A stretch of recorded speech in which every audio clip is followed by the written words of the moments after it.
All right, what's going on? Welcome to the Kid and Kam Podcast. We got a good episode this week because it's been a frustrating week. It's been a frustrating weekend, and this is coming from two Braves fans, two Georgia Bulldogs fans, and we even have a Packers fan. I can't relate with the NFL anger, but I can relate with the other two.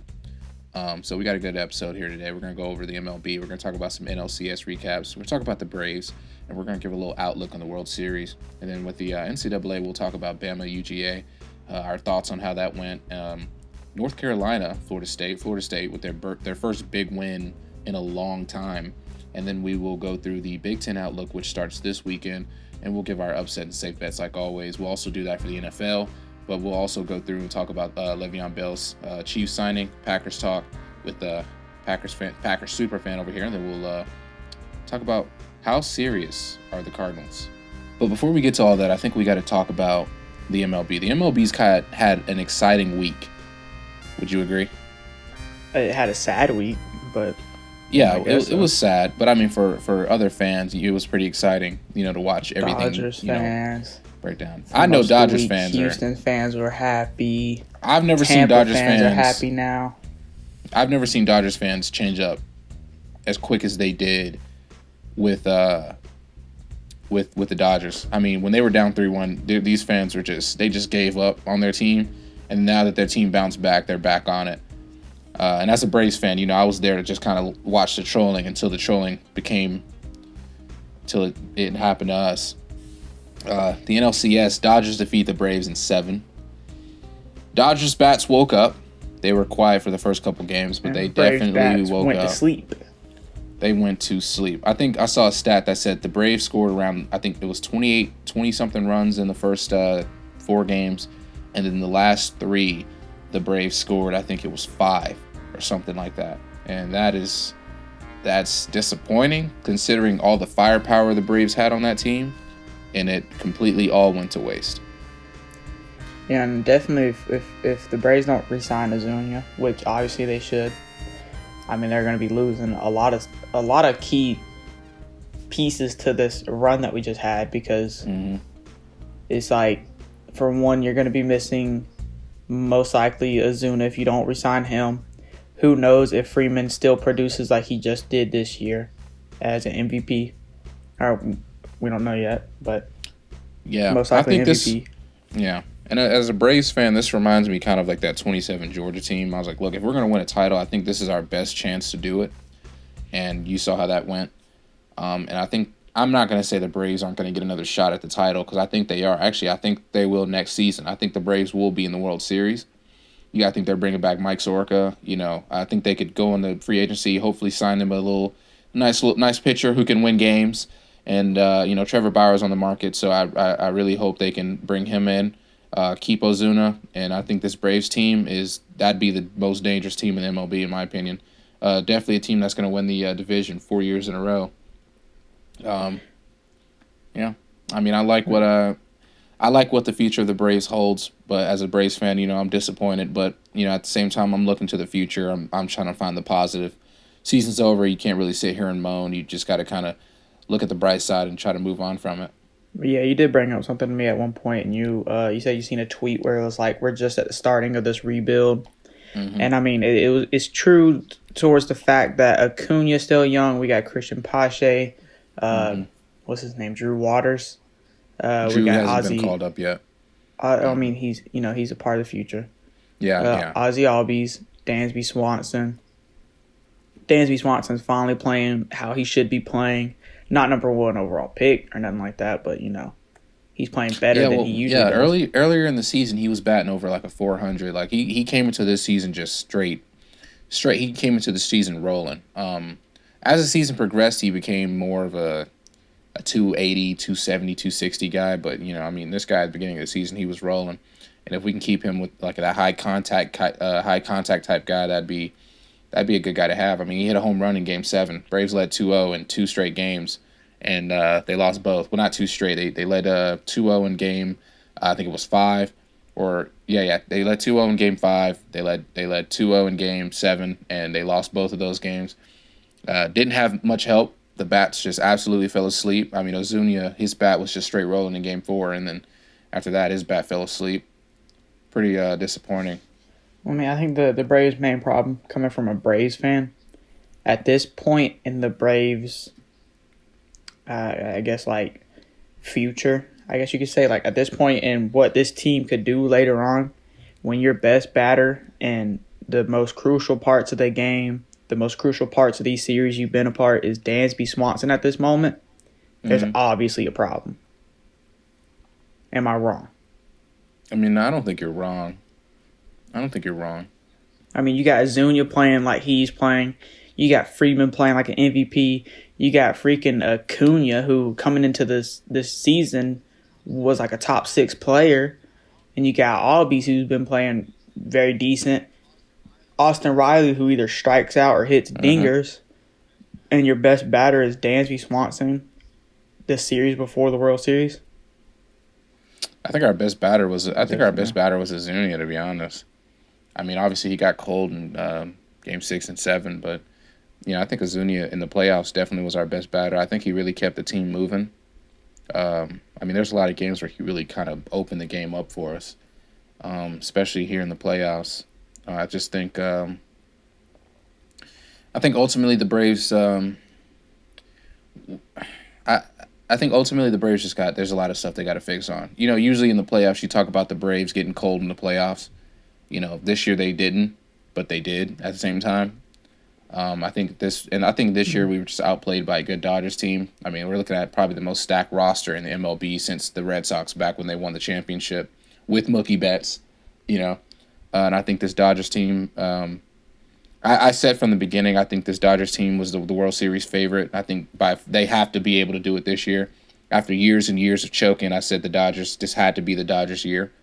And, I still think that, regardless of, what happened with the Braves and the disappointment for Atlanta fans. But I think the Dodgers has what it takes.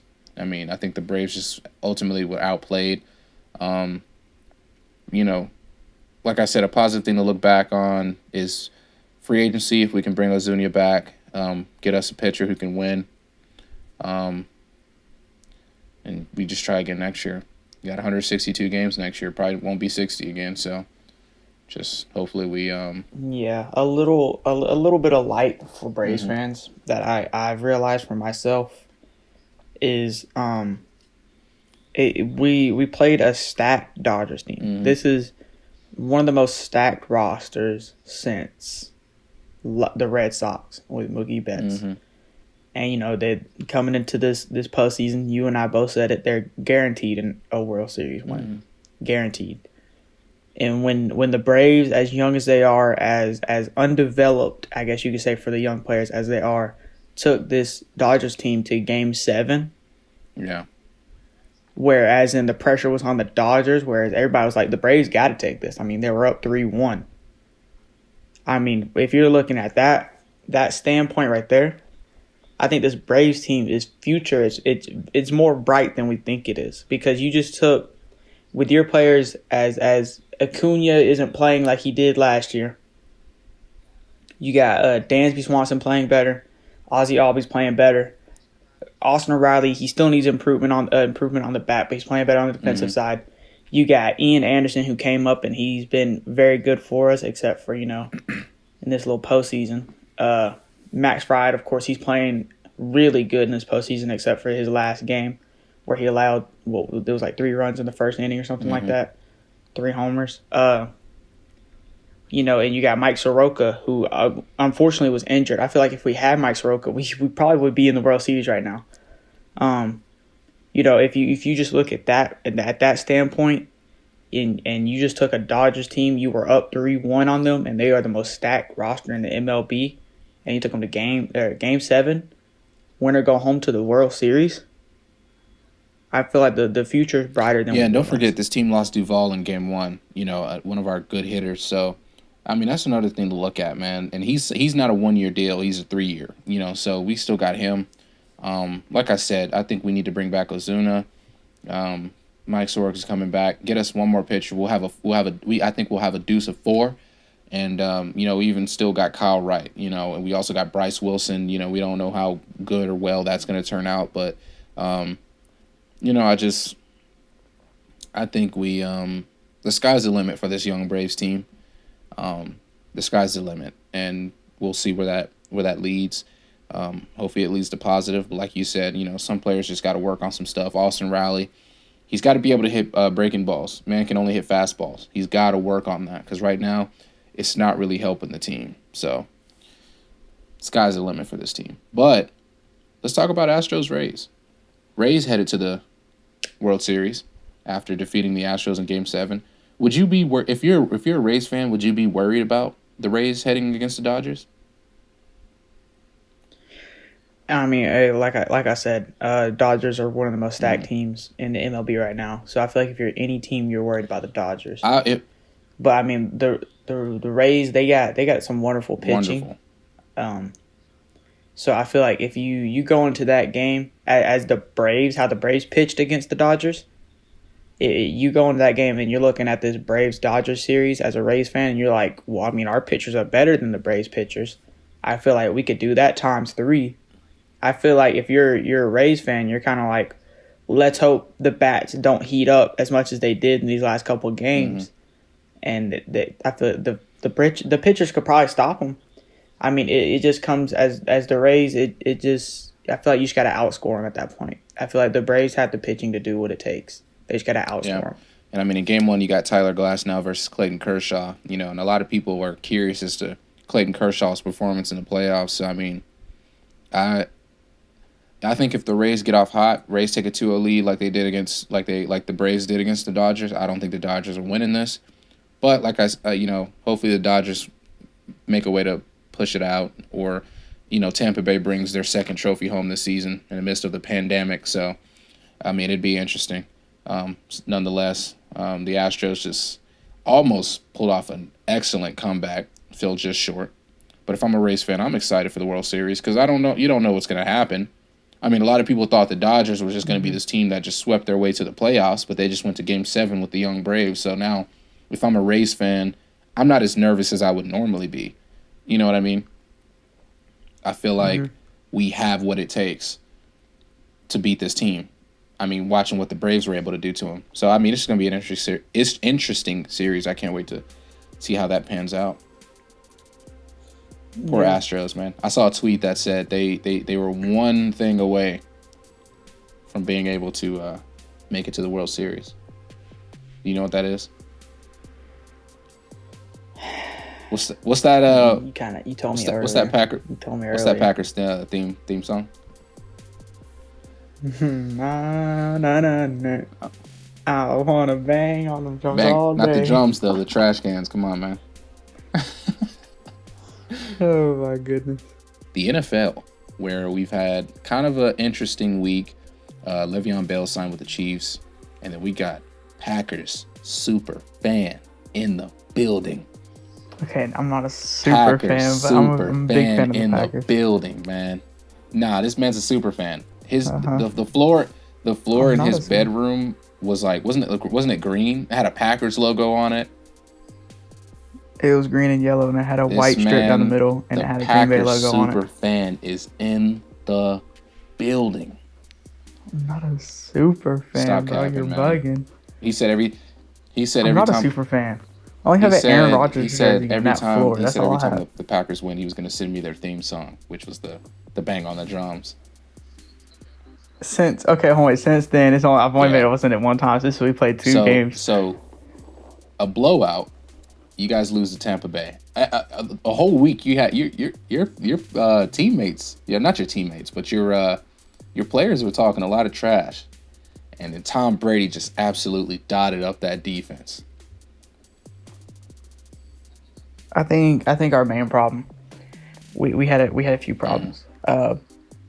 You look at Green Bay this year, opposed to last year. Last year they had I guess you could say they had a pretty good elite defense. I mean, I'm not wrong. I mean, Zadarius Smith was playing at his best. You got Preston Smith playing at his best. We got Adrian Amos coming in playing at his best. Jair Alexander playing like Jair Alexander. Mm-hmm. But this year we're not getting that same pressure. We're not stopping the run like we usually do. Our pass defense could be better. I mean, whenever you got, I mean, Kevin King was playing good last year, which was crazy to me. And I mean, now this year we can't stop a passing game to save our life, as we let Tom Brady throw 2 touchdowns and 166 yards, and 78 of those yards went to Rob. Dotted up by the 95 overall Rob Gronkowski. He put the Buccaneers on his back. The one that's had multiple surgeries. That Rob Gronkowski, 95 overall Rob Gronkowski. You know what he did after the game? He got on the party bus. Oh, I thought you were about to say something like he grabbed his back and banged. I mean, let's not, come on. Before he got on the party bus, he iced his back. Come on. Guess how many sacks the Packers team had in this game? Yes. I'm going to say possibly 0. They had 0. I mean, the Patriots spent this offseason working on their O-line because we know they don't have an O-line. I mean, you let the Buccaneers, I mean, let me, I still think Green Bay is a team to be reckoned with, but I think this Buccaneers game is really going to open up this Packers team's eyes and see what they need to fix. I just don't think there's a single way or reason why the Buccaneers should have been able to do this to the Packers. I think the Packers are still the better team. I think Aaron Rodgers didn't play good. Maybe his teammates' trash talk got in his head a little bit. Doesn't make really much sense to me. I mean, he woke up feeling super dangerous, 16 for 35, 160 yards, 2 interceptions, 17.8 quarterback rating, including a pick 6. Oof. When you're Aaron Rodgers, you don't throw interceptions. I mean, that's been the story all season about these quarterbacks. You got Pat Mahomes playing like himself. You got Josh Allen coming out of nowhere, and then sadly, we'll get into that in a little bit. And you had Aaron Rodgers. After this offseason, for some reason the Packers didn't draft any wide receivers. I'm a Packers fan. I think we should have drafted Denzel Mims, but we took Jordan Love. And everybody's like, that motivated Rodgers. He's on a revenge tour now, whatever, And he's been playing lights out. I mean, you can't doubt that he was looking like his like 2016 self this season. I mean, 2016 I think he won the MVP, and he was riding, and it was fun to watch, and he comes in this game, and I'm like, oh, the Buccaneers? I'm like, I'm not, I got work, so I can't watch the game. Dimitri texts me, and he's like, y'all better beat the Buccaneers. We were up 10-0 in the first quarter, and then, everything went south from there. I mean, we let Ronald Jones run all over us. Tom Brady throw all over us. I mean, we held Mike Evans to 1 catch. Okay. I'll give us that. Throw it to him. But we got 95 overall. Rob Gronkowski. Devin White went off. I seen a couple plays, and it was Levante David was going crazy in those plays. Devin White got a sack in one of the plays, and then it was a couple interceptions. I don't remember who got the interceptions. Almost 2 pick sixes. I remember the second interception. Oh, yeah. You know what's funny? You know who caught one of those interceptions? I mean, I have them right here. Jamel Dean and Mike Evans. Jamel Dean. We were just talking about Jamel Dean. Remember we were talking about how Godwin caught the touchdown. He tagged the 2 Auburn corners. Jamel Dean was one of those corners. And really, it's funny because when he caught the pick, I was like, yeah. He's like, I was like, man, that's that Auburn corner. He threw a pick to Jamel Dean. Ooh, that's crazy. Now I feel worse about that pick. Anyway, so the Packers go down to number 2 in the NFC North, behind Chicago. Somehow Chicago is 5-1. I mean, can you answer that for me? Because I don't know. Chicago was pretty bad, but the year before, come on, bro, they had one of the most elite defenses. They still have an elite defense. Yeah, but whenever Nick Foles is leading this team, come on, bro. I mean, everybody knew it was Mitchell Trubisky holding them back. You put any other quarterback in, you're already a better team. Yeah, but that's my point right there. Is that Mitchell Trubisky was playing most of the season for them until the Falcons game. I don't know. They were still finding a way to win games. I mean, I don't call them. Do what you got to do to win. Anyway, and also the rushing game for the Packers, it was horrible. I mean, we got A.J. Dillon out here going for more yards than Aaron Jones. Should have won Offensive Player of the Year last year. Aaron Jones was feeling dangerous, Aaron Jones. Man. 10 I thought Aaron Jones should have won it. 15 yards. Hey, he had one of those touchdowns you like, so I guess that's okay. Bro, look, man.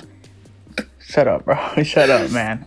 Yards and touchdowns last year, he was great. Yeah, he was feeling great this week. No, I don't think I said he should have won Rookie of the Year. You said he should have been looked at for MVP. I was saying, which I said that's not. No, I did not. That is cap. I did not say that. I did not say that. That is cap, man. Then it had to be Offensive Player of the Year because you said it. I mean, yeah, it was probably looked at for offense. I don't think he should have won it though. But because I look at the running backs right now, and even last year. I mean, Derrick Henry was better. Nick Chubb was better. That's already two better. I don't remember what you were telling me a while back, but I do remember you telling me Aaron Jones was like doing better than I think it was Christian McCaffrey. I remember you told me that. He had better stats than Christian McCaffrey at one point. I think he did. I can't remember. Anyways, yeah, I probably did say something like that. But I mean, I did say something during the draft when we picked A.J. Dillon. I knew who A.J. Dillon was. I watched him in college at Boston College. He's an amazing running back. He's a powerful running back. I didn't think he was a good pick for us. I think he's a good player. But I didn't want him personally. Obviously, I wanted a wide receiver. Mm-hmm. That wide receiver class was stacked. I mean, we could have took Justin Jefferson at one point, and we would have been rotting right now. Because like Denzel Mims, I think he's in New York doing nothing. But I mean, you know what I'm saying? Like we didn't have a good draft for this season. You know what I'm saying? Like whenever you draft, obviously you're looking for future.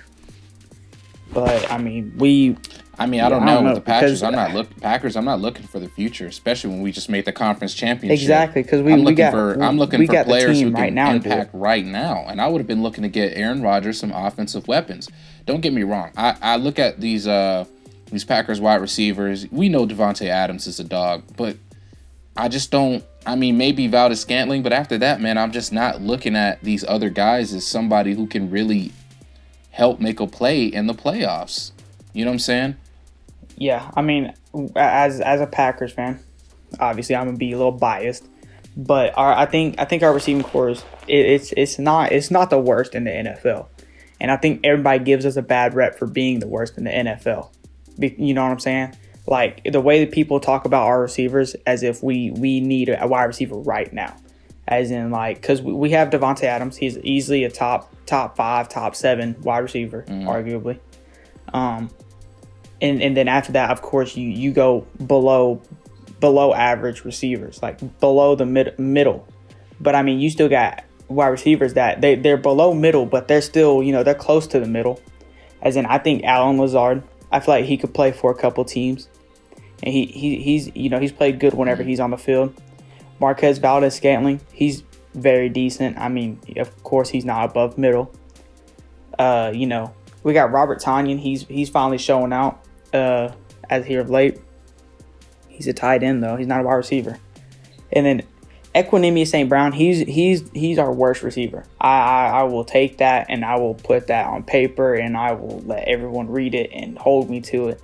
Equanimeous St. Brown. He's our worst receiver. And the thing about him is whenever we picked him in like the sixth round, I think it was either him or Jamon Moore was in the 6th round. It was one of them. We picked both those receivers. I don't even think Jamon Moore plays for us anymore. I haven't heard of him since the first season he was on our team. He's probably on a practice squad or he's not even on our team at all.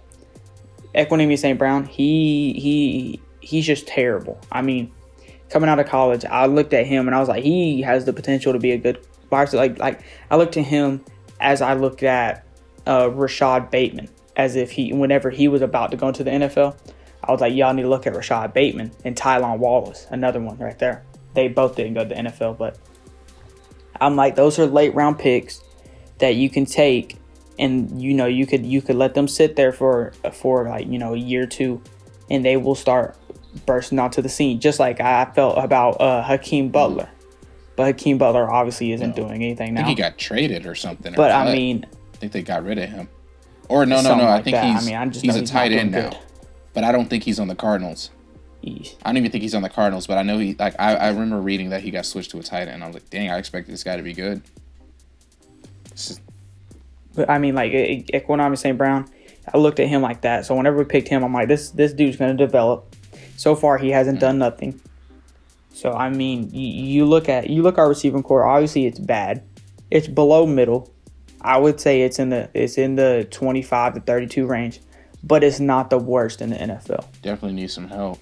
If you take Devontae Adams out of there, it's 100% the worst. You guys need to. But Devontae Adams obviously holds it higher. No. Tampa Bay, you need probably. to come talk to the Pittsburgh scouting corps. They'll get you a wide receiver. Receiver. Come on, man. If we draft you, and you're a wide receiver, you're a beast. It's that simple. It's that simple. The thing that Mike Tomlin said, I seen it on a little interview that he had. I don't remember where I seen it. It was probably on Instagram. He said whenever he scouts any player, he looks for a football player. And I was like, bro, what? But he said he looks for a player that no matter what, he's determined to play football. Yeah. And I was like, okay, I can see that, you know what I'm saying? He's like, I'm not looking for someone who wants money or like that. I'm looking for a person that wants to play football. I was like, okay. And then he was like, especially for wide receivers, I'm looking for like someone like Hines Ward. I'm like, bro, like that's like, that's how every team is probably gonna look. They're gonna get their most Hall of Fame wide receiver that they have coached, like Matt LaFleur. Now that he's going into drafts, he's gonna be like, I'm looking for that Devontae Adams type player at wide receiver, because that's the best wide receiver he's coached. Or actually, Matt LaFleur was on the team with Julio, so he was like, I'm looking for that Julio type wide receiver whenever I scout wide receivers. Yeah, you know what I'm saying? So whenever he said that, I was just like, okay, like I don't know why you're saying Hines Ward. Matt LaFleur's not looking for Julio. If you wanted to mention a he's Steeler, looking for a quarterback. He's looking for the next Aaron Rodgers, man. There's one. He's looking for the next AR-12. The one Steeler, the one Steeler that I would hold higher than a Hines Ward at the wide receiver position, and that I feel like everyone should look for in a wide receiver. Lynn Swann, he's very underrated. I feel like he was one of the greatest receivers of all time. I watched his Super Bowl plays. He's goated. Clutch guy. He's amazing. He catches almost everything. Like, it don't matter if he's falling, if you tripped him, if you pushed him, if you're tackling him while he's catching it, if he's out in the open, if there's 4 people on him, he's most likely gonna catch it. And I feel like if Randy Moss wasn't in the game, everyone would be like, oh, bro, like that Lynn Swann would be the people that talk about it. They'd be like, Lynn Swann. I'm sorry, sir. Did James Rice get wiped from existence? I'm a Steelers fan, but I'm a Steelers. James Rice? Did I just say James? Who is James Rice? I'm trolling. Did Jerry Rice get wiped from existence? He's by. No, it's just no. I'm saying as in like your jump ball, go get it. If I'm picking a jump ball, go get it. If it's a first or fourth and goal, honestly, give me a 4th and goal, 5-yard line, 4th and goal. You're gonna lob it up to Jerry Rice over Randy Moss or Lynn Swann? You didn't say that. You act like you asked.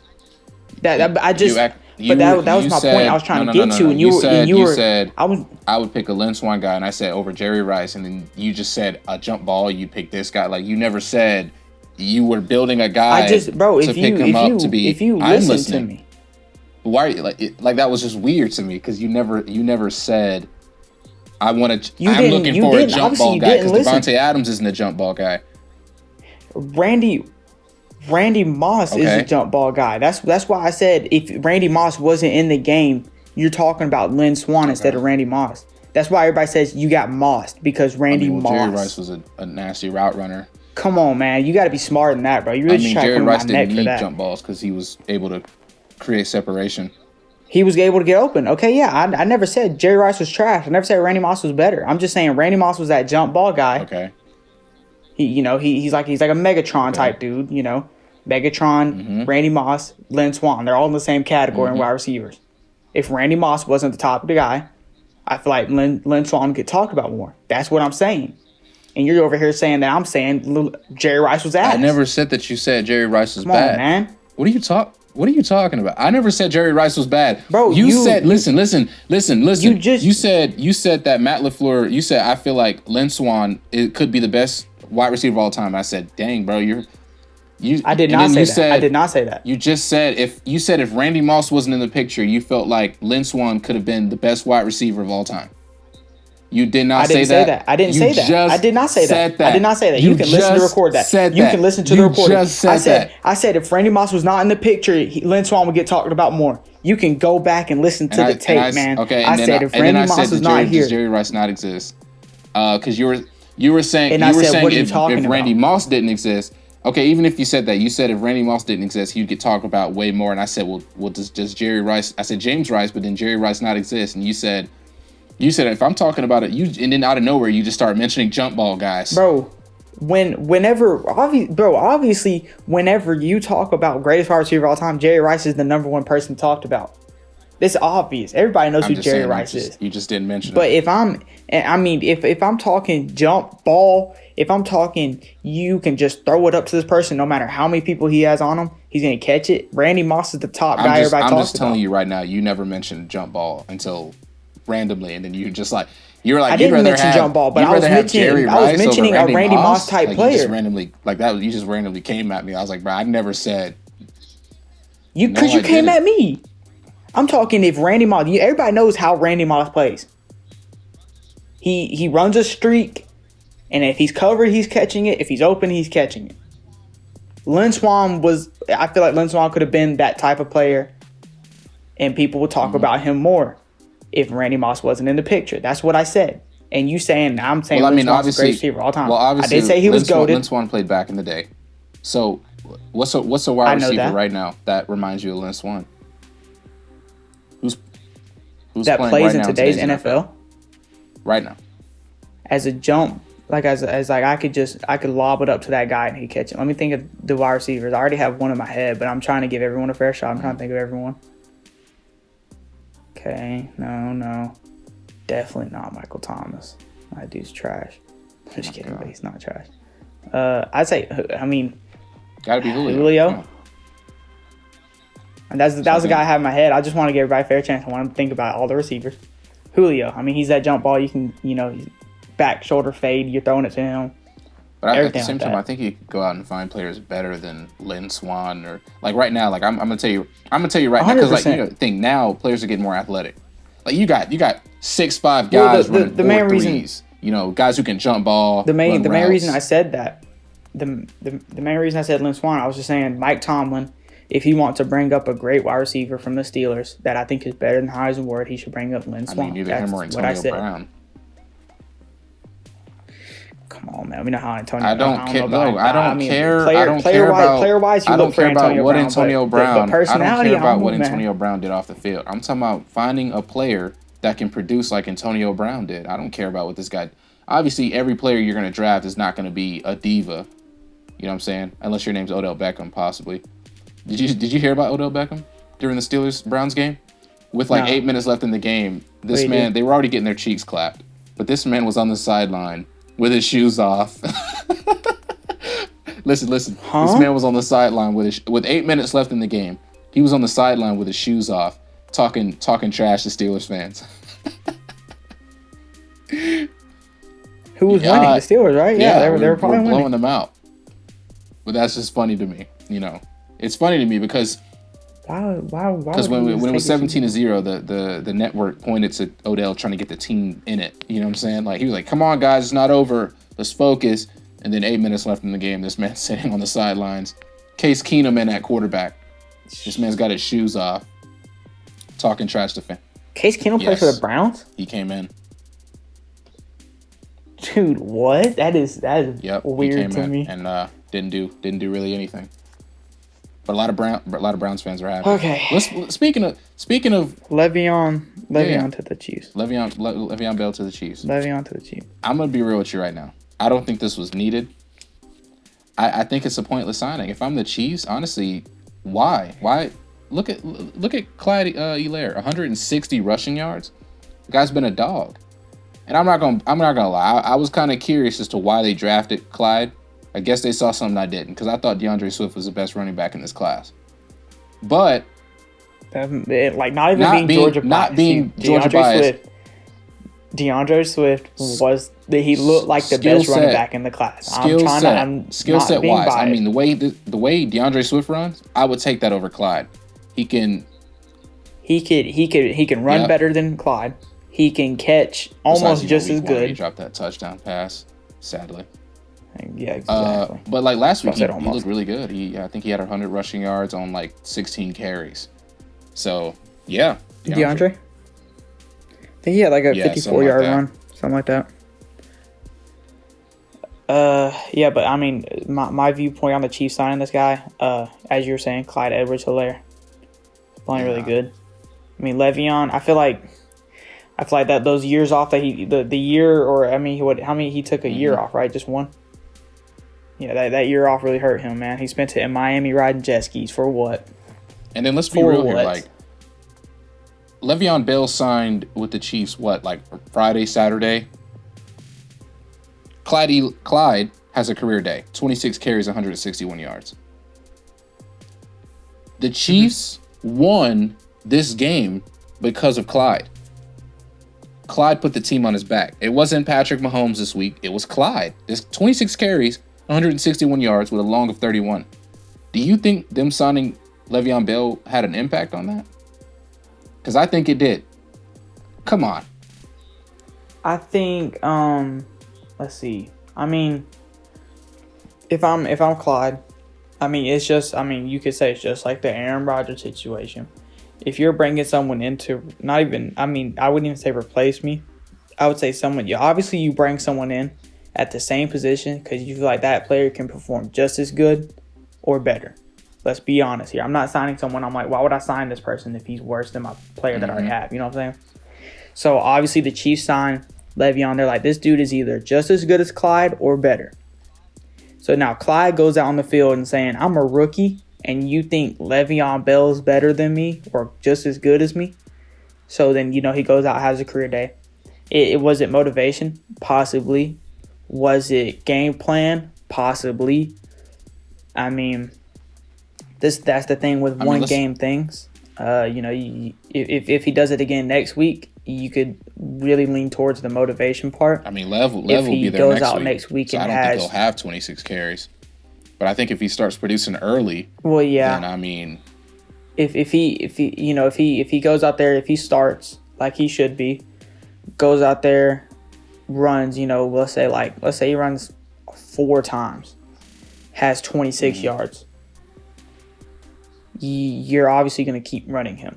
I mean, 4 rushes, 26 yards, you're obviously running him. I'm trying to figure out where the Chiefs are getting this money from. Somebody said. I mean, they restructure contracts. It's kind of crazy. You just signed Patrick Mahomes for a 10-year deal. 10-year deal, and then you got, I don't know, man. They got a lot of money. I mean, they just signed. I think they just re-signed. What's his name? Chris Jones, I think it was. They just re-signed him. Yeah. Or was it Tyrann Mathieu? I think Tyrann got a contract. But it's kind of crazy. It's like... Yeah. They're paying all these... I mean, I seen a tweet or it was something like on Instagram. It was like, the Chiefs are the new Warriors. I was like, that's slowly becoming true, except some of these players. Like Le'Veon, I feel like Le'Veon's washed up. He was definitely in his prime in the Steelers. I wouldn't say he's washed up as in like he's terrible. He definitely lost a lot of his ability. He was definitely in his prime. Because he decided to sit out a year like a clown. He definitely lost a lot of his ability because he wasn't that good on the Jets. And then before he signed with the Jets, he said, I get to go play for a nice organization, a city that will respect me. Man, that city hated him, bro. The team hated him. He hated the organization. And then now that he goes to the Chiefs, he's finally like, I could get to play with a good team. Everybody was saying when everybody listed all the teams he could sign with, I knew he was going to the Chiefs. He's ring chasing. Yeah, whenever it was the Jets like next 3 opponents. It was the Chiefs. I can't remember the other 2. I think I don't think it was the Seahawks. Was one of the Seahawks? I don't know. I'm not sure. I can't remember, but I did see the Chiefs, and I was like, he's most likely going to the Chiefs. I mean, since they're on here, he's most likely just like the Jamal Adams thing. I was like, he's either going to Dallas or the Seahawks. It's one of them. Yeah. And he no went reason to the to go Seahawks, to Dallas. and they're the better team. That'd have been pointless. You ain't winning nothing in Dallas, Chief. You'd be 2-4. But he's at the Chiefs now, so good thing is he'll get a free ring because they're winning the trophy. You can't tell me they're not. Le'Veon has turned into Deion Waiters. Le'Veon's turned into KD. Come on, man. No, he's not as good as KD, bro. He's not as good as KD. This guy, he's Deion. He's number one running back in the world Deion. for about 2-3 seasons, and then he sat out a year, and he's more like 8th now. He's like 8th now. There's so many running backs. There's so many running backs I'd like put over him now. I don't want to sound like a hater. I don't have any heat towards Le'Veon Bell, like with what he did with the Steelers. I think he should have resigned. But at the same time, I don't mind that he left because I mean we're 5-0. Especially when he left, y'all had James Conner cooking. But now he's not James doing Conner's that. still playing decent, but I'm not gonna say good enough for starting running back. Good enough. Basic, I'll say. Basic. Because he'll have a good game and then he'll play bad and you'll be like, God, bro, come on, man. But, James Conner. I mean, we're 5-0. And that's a shocker to me. Bro. But speaking of another shocker, bro, what about the Cardinals, man? How we feeling about the Cardinals? You got Kyler Murray playing as one of the best young. I mean, we're getting a season out of Kyler like we did last year. Out of not just like it, but towards it. You know what I'm saying? Like it's like it. Like he just came out of nowhere, like Lamar did last year. I mean, you got DeAndre Hopkins on the Cardinals now. You got their running back's Kenyon Drake, isn't he? It's Kenyon Drake. Almost 9. Yeah, Kenyon Drake. You had a good draft, and Isaiah Simmons. I heard that he wasn't playing good. Yeah, I heard that too. That they moved him around and he wasn't playing good. I feel like the Cardinals. I don't know how they're doing it. I didn't see any improvement on their team except for the draft and the DeAndre Hopkins was all they needed. Situation. Maybe. I mean, but the thing is that they had a terrible offensive line. And I don't know what they did, but they had them boys in the weight room or something because I don't remember them signing any. Again, I didn't pay attention to the Cardinals in the offseason except for the draft, so don't attack me or nothing like that. If you're like, bro, they signed this guy, I don't know, man. All I know is that they got DeAndre Hopkins in that trade, and the offensive line, from what I know, did not improve over signing or anything like that. Unless they drafted somebody, he came in, he's a beast. And the defense, all they got was rookies for that, and people improved, of course. But I don't know what they did. I don't know what Cliff Kingsbury is doing to this team, if he's feeding them steroids and they breakfast or something. But they playing could amazing. Honestly be 6-0 right now. They lost 2 bad games. I think could have easily been won. You lose to the they were 100% they lost better to the than those Lions. teams. They lost to the Panthers too, and you let the Panthers drop 31. Okay. And they just dominated the Cowboys. I mean, the Cowboys' defense. I think, like I said, I think the Cowboys have honestly the most talented roster. I'm not gonna say most. The Cowboys have a top 5 most talented roster in the NFL. You can't tell me they don't. They got playmakers on. They got playmakers on defense. So many playmakers on the offense, and yet they don't win. And it's honestly, I think it's a Jerry Jones situation at this point. I think he does way more than he should as an owner. Because he brings in Mike McCarthy, a guy who's had some sort of success. Keep in mind, Jerry Jones is the owner and the general manager. Oh Lord. Yes. That is why this team looks the way it does. He signs coaches that will that kiss his butt. That's what he does. I mean, that's why he fired Jimmy Johnson. It was because they just argued. And, they didn't agree on a lot of things. But Jimmy Johnson won them championships, Super Bowls, tons of them. Jimmy Johnson leaves, and I don't think they win again. I'm pretty sure they didn't. Don't quote me on it. You got Jerry Jones. He keeps Jason Garrett for a millennium. Who knows why. He fires him. Don't get me wrong, Mike McCarthy used to be a good coach with the Packers in 2010, but he fell off increasingly because he just stopped caring. Again, Cowboys players today, one of them had an interview with some dude. He said the coaches don't care. They don't prepare. They don't adjust mid-game. That is what I said about Mike McCarthy, and I'm sticking with it. He is not good anymore. He cannot coach. He is not an NFL head coach. He could probably go to college and do something. He's not an NFL head coach. And you got Jerry Jones over here hiring him. I mean, Mike McCarthy, with a healthy Dak Prescott, should have set his team up 5-0 to go the rest of the way with Andy Dalton since Dak got injured. Am I wrong? Yes. I think the Cow. No, you're not wrong. I'm wrong? I think the Cow. I agree. Yeah. Oh, I said, am I wrong? You said yes. But, yeah, I agree. Cowboys have just too much talent on this roster to let it go. They let the Browns score 49 points. They lost to the Rams in the opening week of the season, dropping just 17 points. And then you got to think, man, that is a lucky win they had against the Falcons. They should have lost that game. That game. But it's the Falcons. They should be 1-5 right now. And then they had a good game against the Seahawks. Still lost, but they had a good game. And then they just get out. And then now you got Andy Dalton, the ginger god, taking over at quarterback. I think you really look at this. I'm looking at it right now. They're about to play Washington, the Washington football team, established in 2019, 2020, man. Whatever. Established 2020. Come on, bro.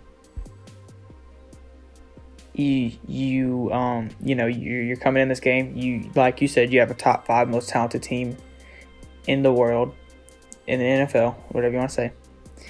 And you look at the spread and you see a line as Dallas is only a 1-point favorite over this Washington team. I agree. I see why.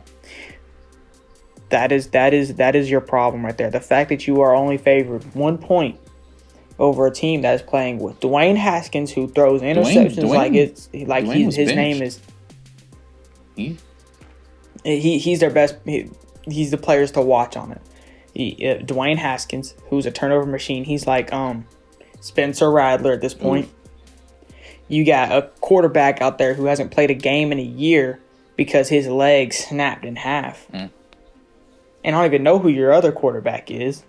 Your running back, I have no idea who. I don't even know who their starting running back is, honestly. I mean, no, he plays for the Lions. So I don't even know their running back. And you got the only player I know in your offense is Terry McLaurin. That's all I know, except for, of course, Dwayne Haskins and Alex Smith. The only other player I know is Terry McLaurin. Your defense, it's gotten better. Don't get me wrong, it has gotten better. Except besides losing you gained, I think, Landon. I think Landon's with Washington right now. Is he not? I think he is. Landon Collins and Chase Young. I think they're both on. I know Chase Young. I think Landon Collins is on Dallas. I think he signed with. No, that's HaHa. Oh, okay. That's HaHa. HaHa's on Dallas. Or Landon Collins. Sure. Landon Landon's Collins on Washington. Disappeared from the. He fell off after he left the Giants. I ain't gonna lie. It's kind of sad. But I mean this Washington. Oh no, wait, they got a couple. No, the Washington's got a good pass rush. I'm not even gonna lie. I know they have a good pass rush. I can't remember any. Ryan Kerrigan. Chase the GOAT. He's one of their pass rushers. I already named Chase Young. I don't know. They got a couple good guys on that defensive line. This game could go either way. To be honest, Deron I think Payne. It's up to honestly Andy Dalton, however he plays or whatever. It'd be interesting. Andy Dalton has a bad game. Yeah, obviously, he plays like losing. he did against the Arizona Cardinals. Then yeah, they'll. Look, let's be real here. This game is decided on how Alex Smith plays. Yeah. If Alex Smith comes out, hits his top target, Terry, for how many ever yards, and they can get their rushing game going. And you know this Washington defense is kind of decent. It's kind of. Not really, but it's kind of. I'd pick it over some of the defenses in the NFL. Yeah. If this Washington defense can just get on something, like, you know, they just find a little groove, I feel like Washington could take this game easily. Yeah, it's definitely up to Alex Smith. I agree. Want to do? All right, man. Want to talk about a game of the week? Safe bets. Let's see.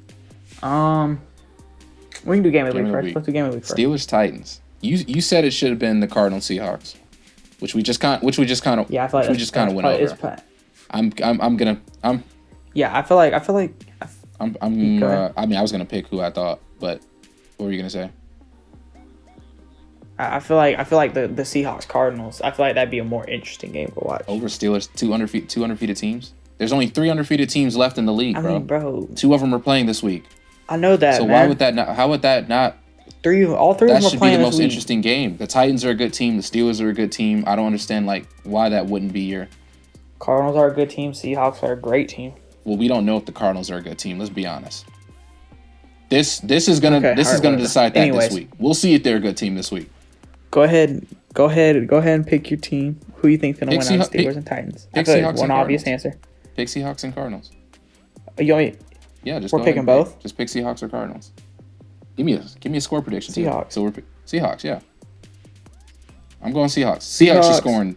Seahawks dropping 38. I'm gonna say. I'm saying 35. 35, 27. They're not drop. I don't see the Cardinals dropping 27. I don't think the Cardinals drop 20. I'm picking Seahawks 38, Cardinals. I'll give them 17.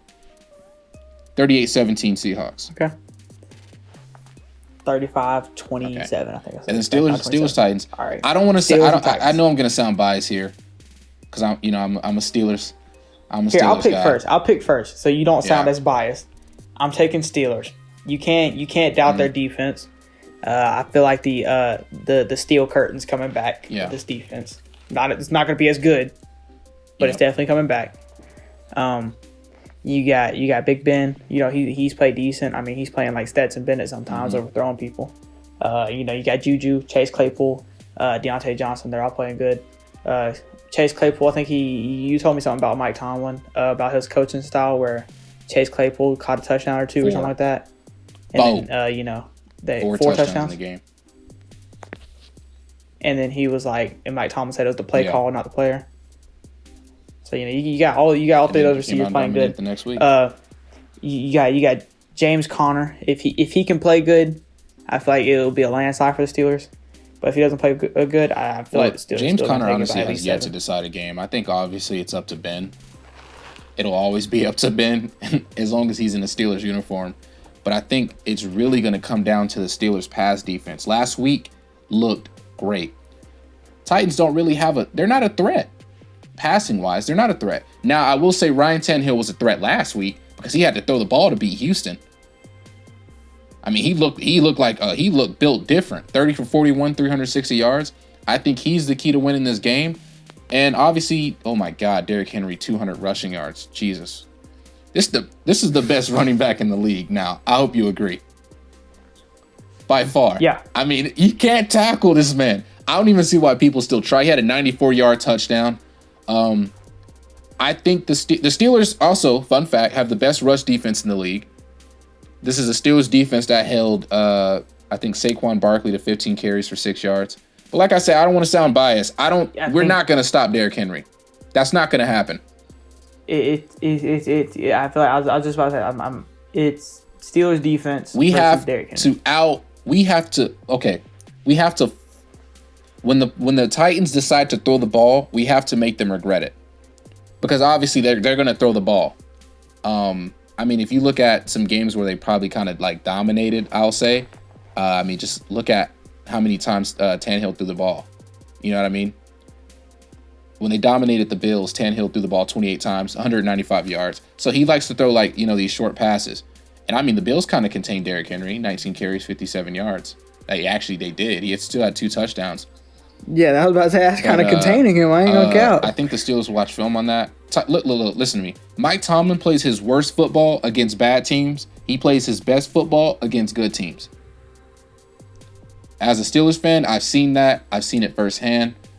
I think he'll have the Steelers team ready. But like I said, it's going to come up to the pass defense. We got to make Ryan Tannehill make mistakes. The Tennessee's defense is pretty bad. 126 points allowed. And whatever games they played. And then, you got to think they missed a game. I think we'll be ready for this game. Pittsburgh's only allowed 94 points. So, I mean, it'll be interesting. They're third in the AFC North in points scored. But I'm gonna pick my Steelers, man. And I don't always think the Steelers are gonna win. Fun fact. And you'll see that next week when we play the Ravens in Baltimore. You'll see that next week. But yeah, I'm gonna pick the Steelers to win this game. I think the Steelers aren't scoring 30. I don't think. But last time we faced the Titans, we whooped their behind. I think we dropped 50 on them. But this year, I think it's gonna be more closer game. Even though the Titans have a pretty bad defense, I think the Steelers drop. We're gonna kick a field goal. I'm gonna give the Steelers the win. Titans are scoring. Actually, Steelers got to score 30 to win this, so I'm gonna go with the Steelers 31, Titans 23. Yeah. I'm gonna say Titans 21, Steelers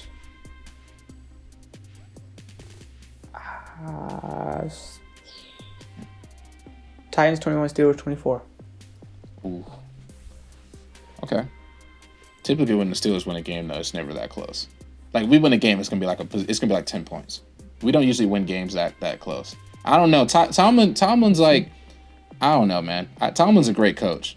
You know, like we never get blown out. Like, we never have to worry about if we lose. It's always a close game, but it's to a team we shouldn't lose to.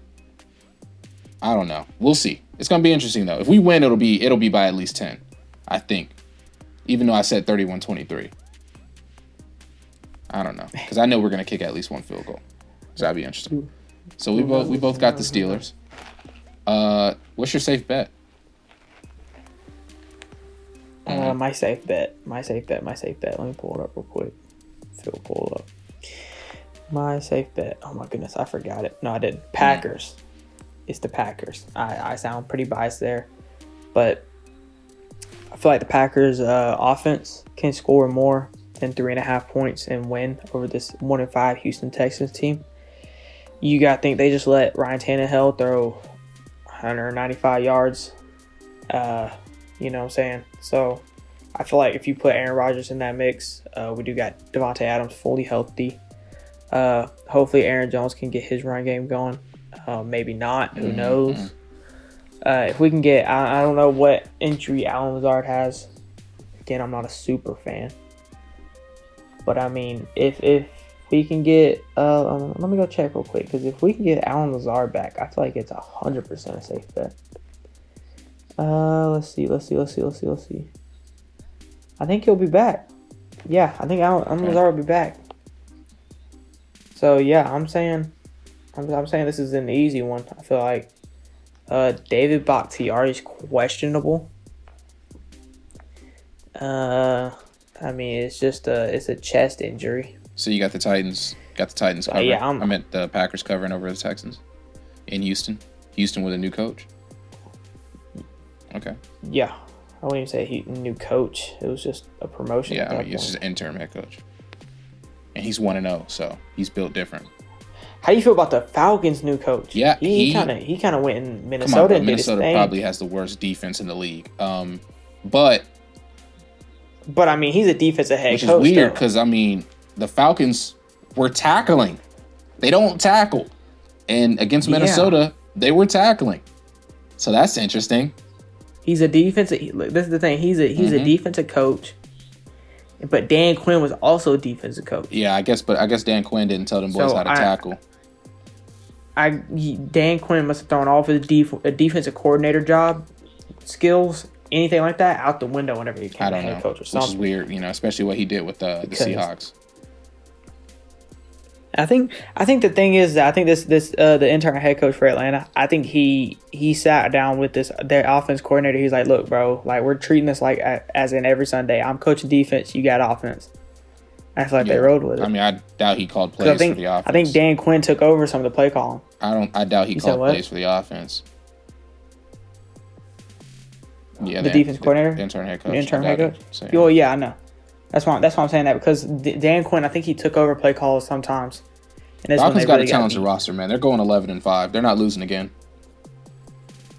You think they're going 11? Listen, the Falcons are losing again. I don't think they go or may 11-5. not be joking. Just letting you know. I think that they will go maximum. Let's see, they're 1-5 right now. I would say maximum. I think they can go 8-8. So they can go 7-9. Okay, I think they'll go 7-9. And the only problem with them doing that is that the Falcons will notice that this coach can win, and they will leave him as the head coach instead of who I honestly think they should hire. I think they should go out. Don't get me wrong. I think Eric Bieniemy is a great coach. I just don't think he's going to go to the Falcons. If I'm Eric, bro, I would take that Falcons job in a heartbeat. You already got a good roster. Well, yeah, I don't see a reason as to why you wouldn't take that. The thing about the Falcons is everyone's, Matt Ryan's old, so you're gonna have to find a brand new quarterback. I mean, your backup quarterback. And this is the year to do it. They're 1-5, and there's some good quarterbacks in this draft. But like we just said, they're probably gonna go 7-9, 8-8. But I mean, if I'm gonna take a guy that's other than Eric Bieniemy, I think Eric Bieniemy might go to the Jets. Oh heck no. Possibly. Oh, heck no. If they fire Adam I'm Eric. Gase. I'm getting out of the same conference with the Chiefs. He knows how dangerous they are. I feel like, what's it called? Oh my goodness, I can't think. I don't think I just don't have a feeling that he's gonna go to Atlanta. He might go to Houston. That'd be another good team. Gets a young quarterback. But I don't think he's going to Atlanta. I think the person for Atlanta is Josh McDaniels, the offense coordinator for the Patriots. I think he's the guy for them. Yeah, if he ever decides he wants to leave, he'll probably leave after this year. Yeah, because he got hired. He got hired by the Colts and then declined it. Like he got hired and he was like, "Nah, I'm good, Super man." Bowl since either. I think they missed the playoffs the next year. I'm like, well, look at the Colts. They're doing decent. So they hired that Eagles guy. My safe bet of the week is New England. They're going to cover that 3-0 over 49ers. Cam Newton, come on, man. Cam Newton's bouncing back. They're winning this game by at least 10 points. I mean, injured 49ers squad. I think Bill will have these boys ready. I don't see how. I was surprised the Patriots lost his last game. Patriots sitting at 2-3, dude. They lost to the Broncos. The Broncos, man. Broncos were my sleeper team, and then they just turn around and. Fun fact, you want to know something? The Patriots have allowed more points than they've scored. A Bill Belichick team. I don't think Bill's going to stay in New England too much longer. I think he'll probably end up retiring soon. Come on, man. Yeah, I mean, if it's either playoffs or bust right now, and if he doesn't make the playoffs, I feel like his retirement will come sooner than later. Lose Tom Brady, you lost your offense. They got Cam Newton. And I said Cam Newton wasn't really gonna change this team around. I mean, he has an ability to do something great in New England that he didn't do in Carolina. But I just don't think the Patriots have the team. And I mean, you got a juggernaut like the Chiefs playing. There's just no way. There's just literally no way. But, yep, New England's my safe bet. I think they win this game. They get to 3-3. I definitely think they cover that spread over 3-0. All right, so NFL, we have two separate teams in the NFL. I have Packers, you Steelers. But college football, we both like Georgia. Stuff happened this weekend. My voice in the podcast, y'all may recognize it does not sound the same. It's because first play we got an interception. Yeah. I was very excited. We caught an 80-yard touchdown, surprisingly. I think. I thought first play of the game, I thought we won the game. I'm like, we need get these bums off the field. Facts. That's exactly what I said. I said, get these bums off the field. Yeah. And then we turn around, throw an interception 2 days later. I was like, oh, well, never mind. We're not winning. We definitely didn't. And then we take the lead at halftime. Yep. And I'm like, we're winning. And then we don't score again. I said we needed to score, dude. Oh my God, I'm looking at the stat sheet, bro. This is pathetic. Number 1 defense in the nation. I still think Georgia has the number 1 defense. It's Bama. You're not gonna shut down Bama. I even said it. I said our offense has to outscore Bama, but we needed our defense to at least slow them down, and our defense didn't do that. These are the 2 best teams in the SEC. You gotta think it was also in Tuscaloosa. I mean, Najee Harris, 31 carries, 152 yards. Mac Jones, 417 yards, 4 touchdowns. And then this This dude, Devonta Smith, and Jalen Waddle both had over 160 receiving yards. Here's my outtakes from the game. Quarterback wise, Mac Jones, he's a great quarterback. I doubted him. He's an amazing quarterback. Number 2, Najee Harris. I don't like Najee Harris. I don't think he's going to turn into anything in the NFL, but he did play good.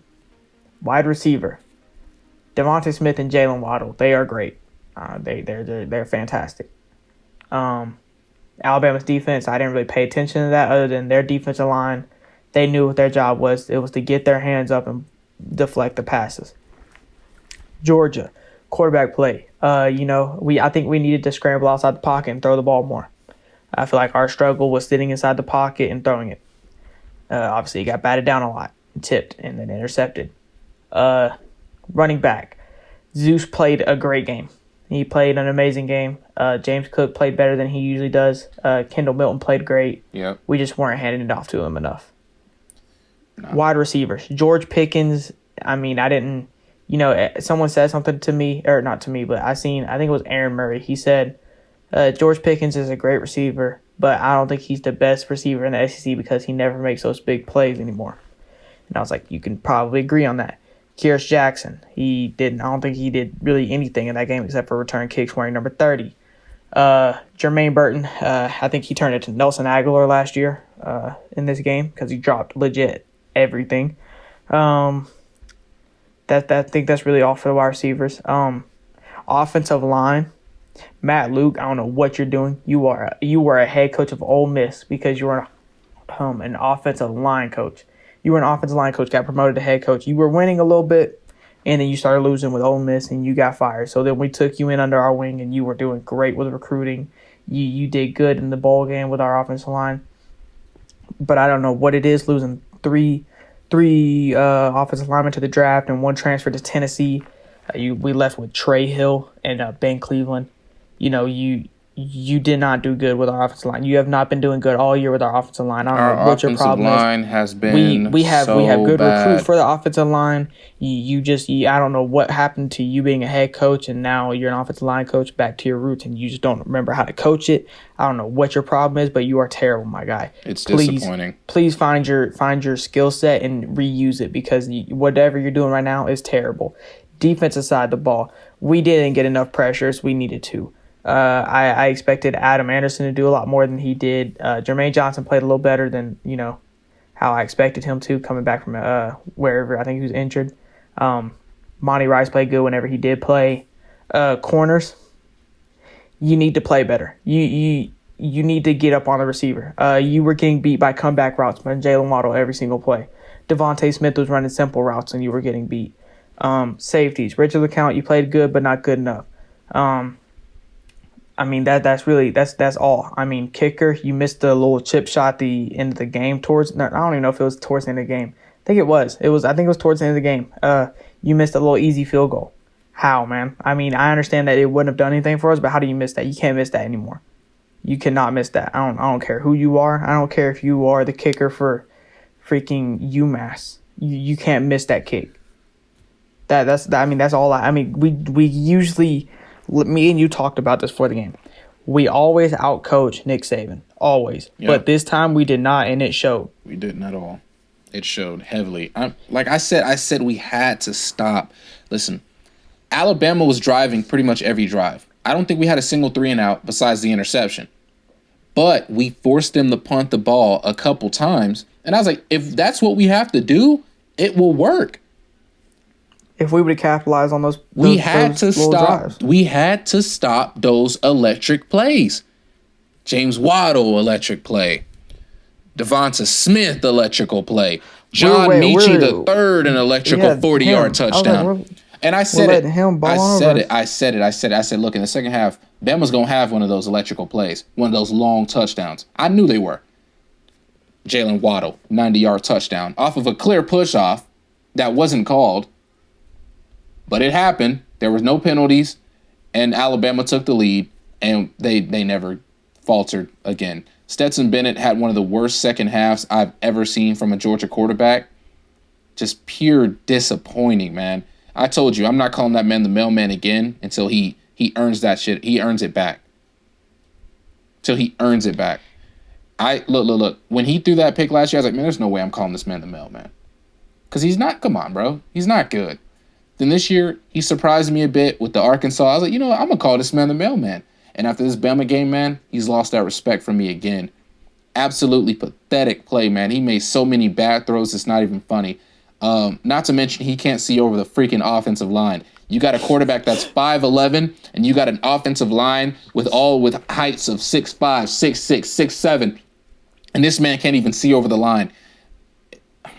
So many passes just batted down at the line. Absolutely disrespectful. And man, don't even look. The running back showed up for this game, but weirdly, we stopped running the ball. Why? Todd, you can't. Todd, what are you doing? You got Stetson Bennett not able to see over. I said that. What did I say at halftime? I said if we score on that opening drive, we weren't losing, and I still think we wouldn't have lost. We punted on the opening drive to start the second half. I said, well, GG's. Bama punted. I said, okay, we get another shot. We punted again. Bama throws a 90-yard touchdown. I said this. We have to capitalize against good teams. This game right here showed Georgia fans if we were contenders to win a championship. And after this game, I don't know. I still don't know. Because I like a little bit of what I saw. I think if we play Bama again, we can play better. I think if we don't have to play them in Tuscaloosa, we could be better. If this game was in Georgia, it wouldn't have been as bad. This game was in Atlanta, I don't think it would have been as bad. But playing Bama in Tuscaloosa, it's a death wish. You're not beating Bama in Tuscaloosa. It's not happening. Unless you're Ole Miss a couple years ago. I mean, yeah. The running backs showed up. The wide receivers did not. George Pickens looked good. Burton looked. He had good stats, but he dropped so many passes. He dropped a touchdown. He caught one. He had a 36-yard catch. Kears Jackson was non-existent. Stetson Bennett, man, I'm disappointed. And our defense, man, I don't know what happened, but our defense was so disappointing.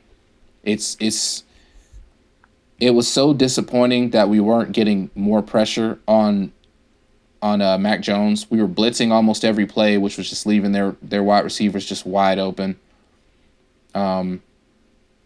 I still think we have the best defense in the world, but we got to get better coaching because I know the talent's still there, but our coaching just has to be better. I mean, Najee Harris was just breaking tackles, and you said you don't think he's going to be good in the NFL. I absolutely doubt that. After watching him play firsthand, I doubt that. He's literally going to be, I think he's going to be another Derrick Henry. It's going to take some time, like it took Derrick Henry time. But I think Najee Harris is going to go in the NFL and people aren't going to be able to tackle this dude. He's just bouncing off tackles. Took two people to tackle. Every time we tackle this man, he drug him for an extra 2 yards. So if you had him for a little short 2-yard gain, it turned into 4. You had him for 6, it turned into 8. 8 turned to 10. It's disappointing, man. Just disappointing defense, kick returns. Special teams wasn't as electric as it was besides the GOAT, Jake Camarda. Other than that, man, it was just very disappointing. Bama's kicker made a 52-yarder. I don't know how. Their defense just absolutely dominated us in the second half. I'm just disappointed. I think Georgia has a bye week to think about it now. Do I still think we're going to be, our competition up the road? I don't think Georgia loses again in the regular season. I think the only team that really can beat this team is Florida. But do I think we're losing to Florida? Heck no. No, I don't. But I think if we beat Florida and we see Bama again, there's just no way. There's no way we can play like that again. Kirby needs to have this team ready next time. Speaking of not playing like that again, UNC, God. North Carolina. Oh my God. They don't need to play like that again after they let Florida State. Let me say that again. Florida State.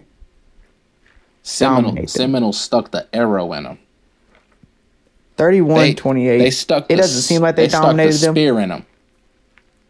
The score doesn't look like they dominated them, but it was 31-7 at halftime. I give North Carolina props for coming back, but on the last drive, Sam Howell, I think he threw a bad throw, and then on fourth down, their receiver was wide open, and he just straight dropped it.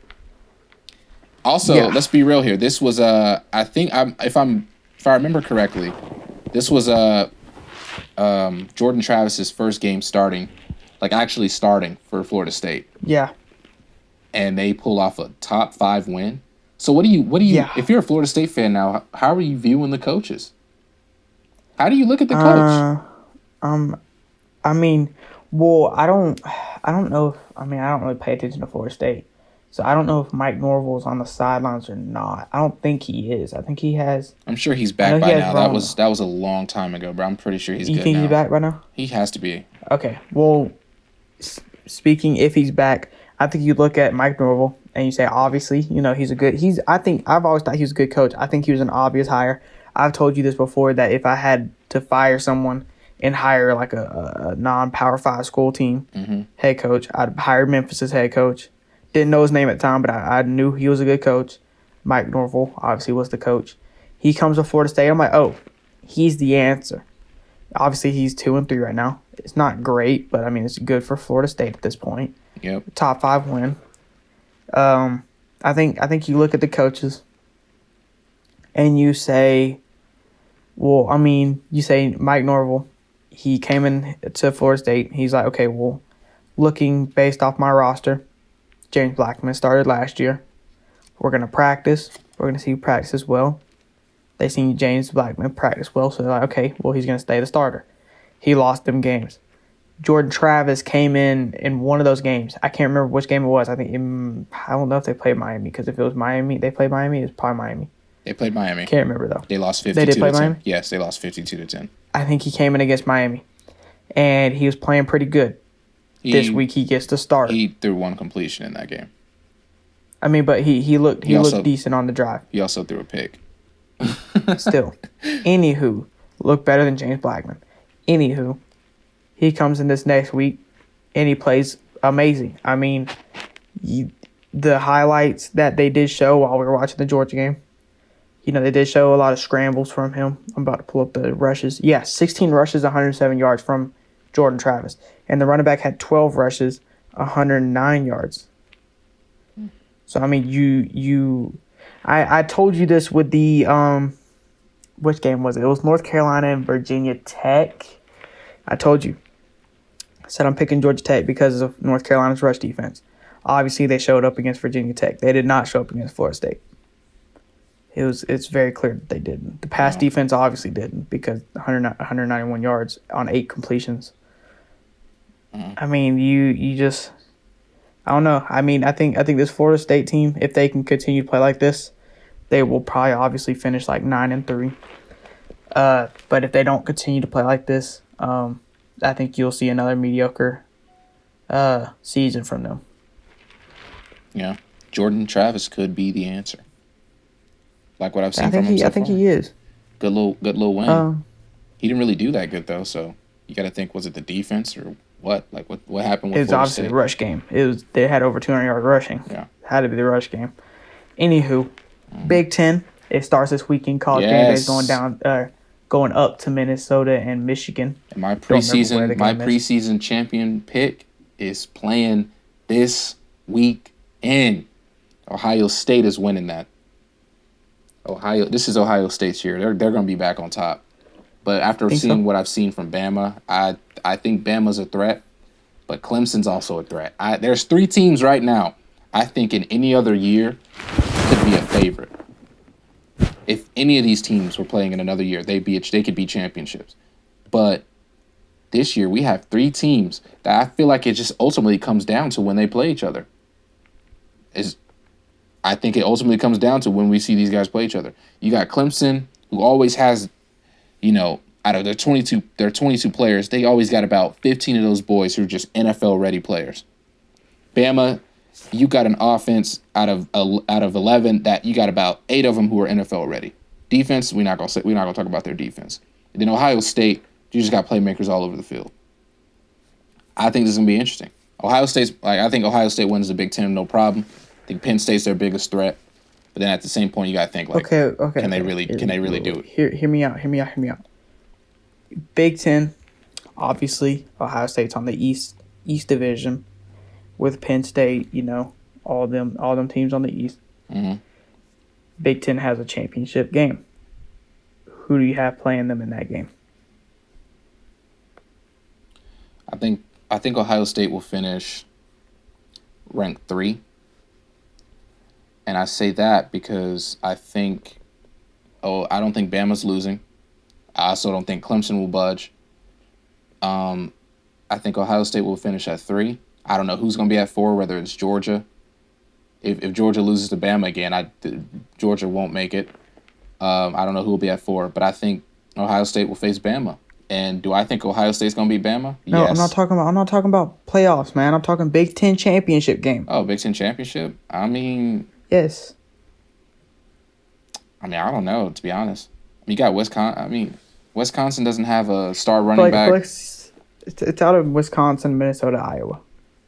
Yeah, it could be any 3 of those teams. We don't know. We haven't seen them play. I think Minnesota's got a good challenge with Michigan this week. I think Minnesota can win that, but I don't know who they're playing. Let's just be real here. We don't know how good Wisconsin could be. We don't know what Minnesota's going to do. We don't know what Iowa's going to do. It could be. I think it's going to be Minnesota. I think it was an easy pick for Minnesota. Yeah, possibly. I think Minnesota probably still has a good chance. They got their quarterback from last year. Minnesota probably still has a good chance to be a team. We know Ohio State's still going to beat them dudes. Ohio State's still going to beat them boys. They're bringing back a lot of talent from a team that made it to the semifinal. But like I said, ultimately on this side, I don't know. I think. All right, you wanna do game of the week, safe bet or upset first? Let's go through game of the week. Game of the week. Mm-hmm. Our game of the week. Obviously, you got a College Game Day going down to Michigan and Minnesota. Mm-hmm. Our game of the week is going to be Iowa State and Oklahoma State. We think that this game will prove who is the clear number 1 team in the Big 12. Both these teams are on top of the conference with, I think, Kansas State, is up there with them. Yeah. I think Oklahoma State will take it. They're 3.5-point favorite over Iowa State. I think this is probably going to be the most interesting game this weekend. Looking at all of them. You got another interesting one with Cincinnati SMU, but that's not going to be like national television or anything like that. Still interesting. Yeah. I think that's I think Oklahoma State, Iowa State, I think it'll be the most interesting game this weekend. Well, yeah, I'm definitely agreeing with you. I think Oklahoma State takes this one easily if they can get their offense rolling like normal. But don't sleep on Iowa State. Please Iowa do not. State, they upset a lot of people. Please do not. Especially last year. Iowa State's offense is electric. I think it ultimately comes down to how good their defense plays. If they can stop Oklahoma State early at least, I think Iowa State can take this. I think this game's either or. It's in Oklahoma State, so that gives them an edge. But, Oklahoma State has straight playmakers. So, definitely be careful. I think they have one of the best wide receivers in the nation. And Wallace, Hubbard, and you got a quarterback who's playing decent. But Purdy, don't sleep on them boys. I think Iowa State can definitely pull off a win here. Would it be an upset? Yeah. Would it be an upset? I don't know. I wouldn't call it an upset. If Iowa State knocked off Oklahoma State, it'd be an upset. I don't know. I think so. I wouldn't call this an upset because I think this game can either go other way. I think a thing that's going overlooked with Iowa State, like you said, their offense is electric, and it's proven to be electric because they have played 4 games and their running back has 8 touchdowns. If Iowa State can get their offense rolling before Oklahoma State, obviously it's the Big 12. This is a battle of the offenses. Yeah. If Iowa State can get rolling before Oklahoma State, Iowa State's taking it. But I'm most likely 68% sure Oklahoma State's taking this. Yeah, I'm going with Oklahoma State. And that's funny because that can take me over to my safe bet. I think it's a safe bet for Oklahoma to cover 3.5 over Iowa State. Safe bet. You say bet's Oklahoma State? Yes, to cover 3.5. 3.5 over Iowa State. My safe bet is the other interesting game I was talking about, the SMU Cincinnati. Okay. I think SMU can easily knock off the Cincinnati team. Shane Buechele, ever since he's left Texas, he's been playing amazing. SMU, their offense is great. Their running back has 8 touchdowns as well. Their wide receiver has 474 yards, 5 touchdowns on the season. They're 5-0. They're 2-0 in the American. Cincinnati's only played 3 games in their whole season, and they're 1-0 in the American. I think SMU will take them off. You already got SMU on top of the conference. I think they're going to do exactly what they did last year. I think SMU went 10-0, and then they finally lost. I think SMU is going to do that same thing. I think they're going to go undefeated for a short amount of time and then finally lose a game late in the season. Heartbreaking. But I feel like it's going to happen again. I feel like that's my safe bet. 2.5 points for SMU, or 2.5 points for Cincinnati, really. Okay. But I bet on SMU. So is that also your upset alert? Yes, that is my upset of the week. Your upset pick of the week? Ooh. Yes, SMU over Cincinnati. I feel like SMU can get a top 10. Solidify themselves. I feel like they'd jump up to... They beat Cincinnati. I feel like they jump up to like 13, 12.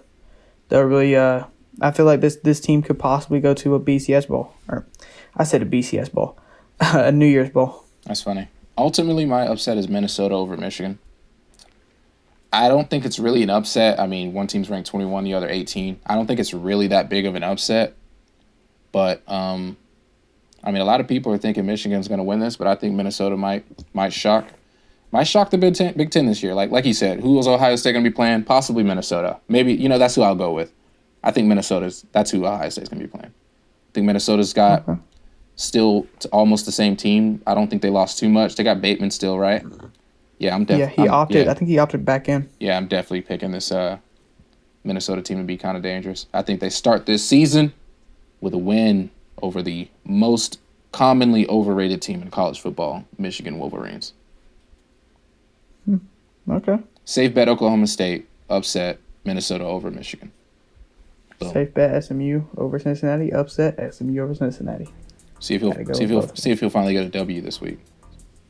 Where's your dubs at? I don't. Okay then. I don't know. I didn't even pick anyone in episode 2. I didn't pick anyone. Who knows? I think you picked someone though. Didn't I pick Virginia Tech over North Carolina? Yeah, you lost. That was bad. I think I picked Miami over Clemson. Oof. That was bad. I picked a lot of bad ones, but I'm telling you, I'm gonna get one of these, and I'm gonna shock the world, dude. And I always pick them off this podcast. I will pick them on ECF story, and I will nail them. Mississippi State over LSU, nailed it.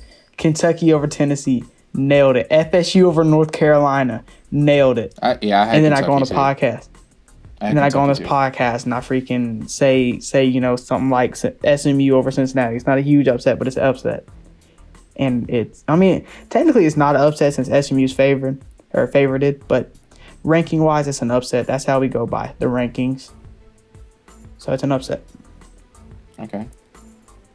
Interesting week in college football. Can't wait to see how that turns out. Yeah, it's Big Ten's back. All right, as we wind down the podcast, you already know what time it is. Segment time. And we're going to start off with crunch time, where we ask a question. The other guy gets 15 seconds to answer it. I think I led off last week, so I think you got to lead off this week. So I'll ask you my question first, and I'm going to say we're going to do MLB first. Okay. What would a loss in the World Series say about the Dodgers? It would say that they need to do some front office fixing, I would say. Change the manager, change up the front office. That's really all you can say whenever you have the roster there. Yeah, with a team that dominant, a World Series is the only way up. I said this team would win the World Series a long time ago, so it's coming to fruition so far. So what do you got for me? Okay. Seeing as they were up 3-1 and then choked, how do the Braves take on this offseason? You sign a pitcher, you bring back Marcell Ozuna. I think we set that in the MLB segment. You gotta bring back Ozuna.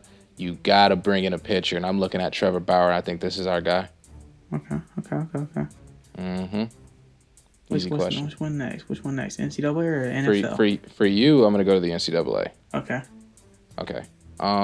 Is UGA still a contender after the loss to Bama? I'm gonna say yes, mainly because you know that we're gonna have to play Bama again. I think if we have to play Florida again, we will most likely win. If not, it's because that COVID has taken their whole team out quicker than anything. But yeah, I would say yes, mainly because we gotta play Bama again in the SEC championship. Can we win that game with Stetson Bennett? Yes. All right. What do you got for me? If not Ohio State, who's the other playoff team considering that Clemson, Bama, and Notre Dame are all 1, 2, and 3? Who would be fourth? Yeah. If Ohio State doesn't make it in, I think it has to be. I'm gonna go to dark horse here. I'm gonna say Oregon. Okay. I have not predicted Oregon yet, but I gotta say Oregon. These guys got a great defense. I'm a bit curious on where their offense is gonna be, but I think Oregon could be that team. If Georgia loses to Bama again, Georgia's not getting in. It's that simple. So I think Oregon could be a team that surprises a lot of people. I was thinking Oklahoma State, but you put Oklahoma State in the playoff, they'll get smacked by 30 plus. Come on, they're a fourth seed. Bro. You're disrespectful. Clemson. Okay, Clemson and Bama, yes. Notre Dame's not that good, bro. I never said Notre Dame. Why would Notre Dame's not get in the playoff? Come on. I mean, they're the third seed right now. And they're gonna they still got to play Clemson. I mean, that's why if you would have let me finish, I was gonna say that, bro. Okay. Goodness, man. Dang. Anyways, Notre NFL, Dame's man. Ask your question for NFL. Notre Dame's not getting in. Okay, here it is. This is a good one because this reflects on your team. Did the loss to Tampa Bay stain Aaron Rodgers' legacy? I don't think it stained his legacy. I think it more so stained the defense's legacy, as in our defense needs to be worked on. I mean, you let bad back Rob Gronkowski catch that many passes and for touchdown and almost 100 yards, not 100 yards, almost 100 yards. And you let Ronald Jones run all over you, you really got to look at that defense. I mean, we got a former head coach at the defense coordinator spot, and I mean, he got to know what he's doing. I mean, he did it last year. He can't do it this year. I don't know what's the problem. Rob, my back, Gronkowski. My back. My back. I like that answer, but at the same time, I'm thinking, I don't know if it's about really the legacy of your defense, considering you don't really have do you have a Hall of Famer on your defense? I'm not sure. So I don't think you can. Man. The Packers don't have a legacy for having a good defense, if that makes sense. Yeah, we always have a trash defense, except for the year we won the Super Bowl. They have a trash defense and a good offense. So I don't know. I don't think your defense has a legacy to begin with. But yeah, I like that answer though. Sort of, not really. Okay. You're the Jets, number 1 overall pick. Mm-hmm. Are you replacing Sam Darnold with Trevor Lawrence? I mean, it seems pretty clear the answer, but what would you do if you were the Jets? Do you trade Sam Darnold to get another first round pick? Do you just flat out replace him and let Sam Darnold sit behind him and then trade him? How do you go about it? Well, you're not getting a first round pick for Sam Darnold, and I love Sam Darnold. I think he's a good quarterback. He just needs pieces. But it's Trevor the GOAT Lawrence. This dude, Trevor Lawrence, is built different. If I can get Trevor Lawrence on my team, I'm getting Trevor Lawrence. I'm sorry, Sam Darnold, but you're going to have to find a new team. And you're not getting a first for Sam Darnold.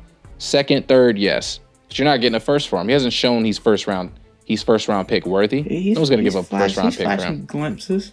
He's shown some glimpses, but I mean, obviously, like I just said, his team's bad. So, get this guy some weapon. I feel like a team that just needs a quarterback, he could really shine there. I'm looking at the Jaguars too, but I don't know if their plan of their future is going to be Gardner Minshew or whatever. And I went way over 15 seconds.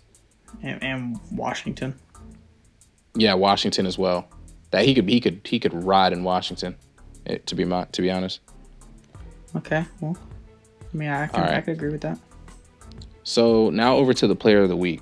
I got to do this, and it's a bit disappointing because this guy just straight dogged my team out. But I got to go Mac Jones, man. He just lit up the number 1 defense in the nation. 24 for 32, 417 yards, 4 touchdowns. He threw a pick, but it was his fault. But, it wasn't really a bad pick. It was just kind of a oopsie daisy, and his team still won by almost 20 points. So, whatever. But, yeah, Mac Jones, this guy right now, Heisman favorite. Do you agree?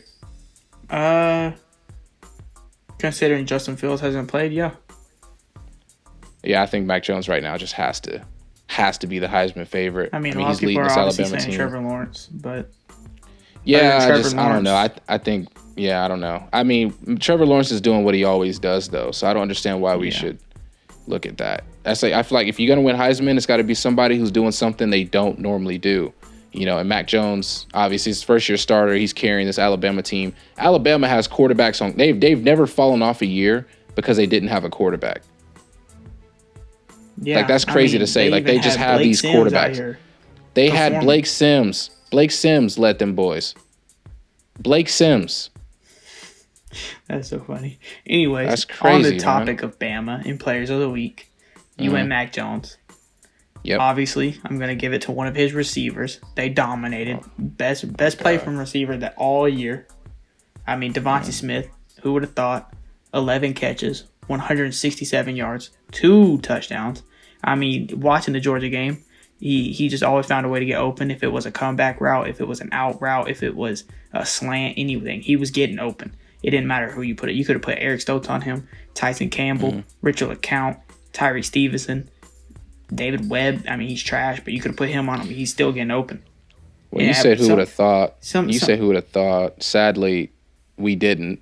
We underestimated this guy. Yeah, but, we underestimated their whole team. I mean, we talked about it with each other. We were like, if we're up at halftime or even tied, we're winning the game. We were up at halftime. We didn't score a single point in the second half. We did the opposite of what we normally do. Yeah. So when we play Bama, we're a first half team. When we play anyone else, we're a second half team. Yeah. Jesus. But look at this. Look at this stat right here. Against Ole Miss, Devonta Smith had 13 catches, 164 yards. Against Georgia, he had 11 catches, 167 yards. Near identical games. In 2017, he averaged 20 yards a catch. In 2018, 16 yards a catch. 2019, 18 yards a catch. In 2020, 12 yards a catch, which means he's getting the ball a lot more than normal. So, yeah, Devonta Smith's definitely a guy you got to watch out for. People got to start game planning him. And it doesn't help that they got this guy freaking I'm going brain dead right now. Jalen Waddle running deep plays, so you're getting Devonta Smith open. Mac Jones has a lot of weapons, and I'm curious to see how he'd play without these guys. But yeah, I like the idea of having Devonta Smith and Mac Jones as our player of the week. Smith, he had a I thought he was pretty good based on one game last year. I thought he was one of the sleeper because they had Jerry Jeudy in front of him with Jalen Waddle and Henry Ruggs in front of Devonta Smith. And Devonta Smith went out there one game. I forget who they're playing, but he got 6 touchdowns. I was like, he could be pretty good. Ooh. And, obviously, he's pretty good. Seems like Alabama's just pumping out wide receivers these days. I mean, you got Amari Cooper. Looking like wide receiver you right now, to be honest. Jerry Jeudy, Henry Ruggs, they're both performing right now in the NFL. Devonta Smith, Jalen Waddle, they're going to go to the NFL. I mean, they're just pumping out wide receivers at this moment. Then they got this young guy, John Mechie, who's looking like a dominant player. So these guys are dominating us. Literally, and that's one thing I said. I was like, literally, Alabama is just stacked with talent. Like, it's just crazy how they just move in offensive players year in and year out. It's crazy. Yeah, if I'm a recruit, I don't see how I don't go to Alabama. Exactly. I don't see how I wouldn't go to Alabama. I mean, unless you're going to like a team that your dad went to, or a team that's just your favorite team since you've been growing up, you gotta go. If you get an offer from Alabama, like we're watching the South Carolina Auburn game, and I remember I told you, and I was like, how do you sit down with your parents and say, "Mom, Dad, I'm no, we said Auburn. Auburn. I was like, how do you sit down with your parents and say, Mom, I'm committing to Auburn. I think Auburn's the school for me for football. Oh man. And then I made a valid point where I'm just like, you sit down and you tell your parents, anyone in your family, you're like, I've committed to Vanderbilt. And you just like, I would just be like, man, where did I go wrong? I'm telling you, the only people who are committing to Vanderbilt are like 2-stars and walk-ons, man. But this is that's the impossible. Thing. I would rather commit to like UAB, North Dakota State. I'd go to SMU, to be honest. Oklahoma State. You could go to Iowa State. You could go to, there's just so many other teams out there. That you could just go to. And you chose Vanderbilt or Auburn. And you choose And the thing about Auburn, you could clown us about Vanderbilt. I don't really care. But Auburn, you can't clown us about that, because if you're getting offers from Auburn, you're guaranteed offers from at least Tennessee, at least. Yeah. Teams like Tennessee, you're guaranteed offers like from Conference USA teams, American teams, all those, you got all the choices in the world if you're getting offered from Auburn. I mean, if you want to talk NCAA, you got the 6-star ratings. They're at least a 5-star. Yeah. And you're gonna tell me that you want to go to Auburn over these other teams? They don't win. They lose to one team every single year, and if they beat that team and they've had an off year, it's just, bro, it's crazy how they just commit to them. I mean, the good thing about committing to Auburn, you may beat Bama at least once the time you're there. That'll probably be all you do. So whenever that happens, you treat that like the Super Bowl. But other than that, don't look forward to doing anything because you're not gonna do anything. Especially on the offensive side. If you're a wide receiver, you're not doing anything, man. Especially not while Bo Pix is there. Oh my goodness. He's 1-0 against Bama. He's built different. Come on, bro. He's 1-0 against Bama. We got to start giving that man some respect. He woke up feeling dangerous that day. Dangerous. Against pretty much every team he's played, he's just felt dangerous, dude. Besides Kentucky, I think they smacked Kentucky. That was kind of easy for them. Oh my! But anyway, this has been the Kid and Kam Podcast episode 3. We've had a lot of fun on here, man. Let us know what you got. Oh wait, no, we got discussion topics. So we got 2 questions you answer. We almost got out of here. You got 2 questions you got to answer. We call it discussion topics. You answer it in the comment section. The first one is, after the loss to Tampa, do you still consider the Packers a Super Bowl favorite? That's one question. And then the second question is the future for the Braves bright? The Atlanta Braves. If it is, why? Those are our discussion questions. This has been episode 3 of the Kid and Kam Podcast. Till next time, guys. We'll be seeing you guys later.